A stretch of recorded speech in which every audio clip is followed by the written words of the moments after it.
आज आपण चकवा या गावामध्ये आहोत आणि चकवा या गावामध्ये आपण आमचे गोपालभाऊ गावंडे आहेत. गोपालभाऊ शेतामध्ये आहोत सध्या. आणि गोपालभाऊंच्या शेतात येण्याचं विशेष कारण असं आहे की यांच्या शेतात जर आपण पाहिलं तर इथं मारुती तूर आहे. या शेतामध्ये मारुती तूर आहे आणि मारुती तूरचा जर आपण विषय पाहिला तर गेल्या 2 वर्षापासून या तुरीला मरीचं प्रमाण खूप मोठ्या प्रमाणात होतं. पण आज आपण ज्यावेळेस या गोपालभाऊच्या शेतामध्ये आलेलो आहोत तर योग्य व्यवस्थापन आणि योग्य खताचं नियोजन केल्यामुळे जर तुम्ही तूर पाहिली तर तूर एकदम एक चांगल्या पद्धतीने, म्हणजे अशी तूर तरी आम्ही तरी याचा सध्या यावर्षी बघितली नाही. मग याचं व्यवस्थापन नेमकं यांनी कसं केलं आणि याच्या अगोदर ही तूर उधळत होती का या शेतामध्ये, तर हे सर्व आपण गोपालभाऊकडून जाणून घेऊया. नमस्कार गोपालभाऊ. तर आपण आम्हाला याबाबत सांगा की मागच्या वर्षी किंवा याच्या अगोदरच्या वर्षी काही तूर जळत होती का? नमस्कार सर, मी गोपाल रामदास गावंडे बोलून राहिलो. हे कसं आहे, 3 वर्षाआधी पुरी तूर अशी म्हणजे क्वचित नव्हती. म्हणजे पूर्ण म्हणजे त्या माल आला म्हणजे बुरशी गळ लागत होती. बरं. त्याला मला 3 वर्षापासून मी ते माझ्या रावण बनवून राहिलो दशपर्णीय.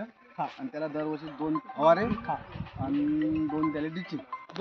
म्हणजे दशपर्णी अर्काचा यांनी वापर सांगितला आहे की 2 दशपर्णी अर्काचे फवारे आतापर्यंत झालेला आहे आणि ड्रिचिंग केलेली आहे. काही रासायनिकचा फवारा याच्यावर नाही रासायनिकचा फवारा आतापर्यंत घेतला नाही. पण तूर बघू शकता आपण आणि मारुती आहे. आता या मारुती तुरीबद्दल बरेच शेतकरीचा अनुभव असा आहे, आता सांगत आहे की हे तूर उधळत आहे, मोठ्या प्रमाणात उधळी लागत आहे. पण इथं हे तूर उधळताना दिसत नाही आहे. गोपालभाऊ, आणखी एक जाणून घ्यायचं आहे की ज्यावेळेस तूर आपली लहान असते तर लहान अवस्थेमध्ये असं आपण समजतो की जवळपास 15 ते 20 दिवसानं तूर उधळण्याचं प्रमाण जास्त असते किंवा अतिरिक्त पाण्यामुळे तूर उधळते. मग हे तूर न उधळण्याचं कारण काय आहे? त्याच वेळेस मी काय केलं, थोडं त्याला बेड मारले. अच्छा.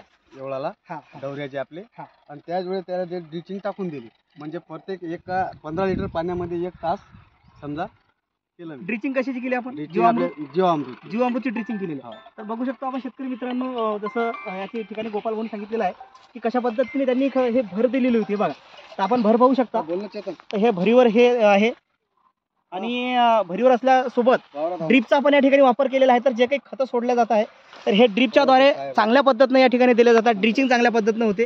त्याच्यामुळे हे तूर जे आहे ही मारुती तूर आहे. आणि ही तूर पहा आपण, खरोखरच एक व्यवस्थापन त्यांचं पाहण्यासारखं आहे.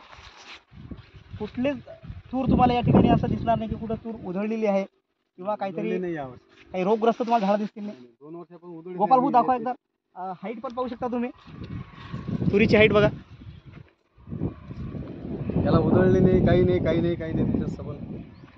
म्हणजे आपली जुनी जी मारुती तूर होती तर या तुरीलाही या ठिकाणी एक असं म्हणूया आपण वाचवण्याचं काम गोपालभाऊने या ठिकाणी केलं. नाही तर आता बऱ्याचशा नवीन व्हरायटी आहेत, जसं BDN 716 आहे आपली चारू संपादक. सगळी टाकून पाहिले तुम्ही. यावेळेस मारुतीची घेतली मी टेस्ट.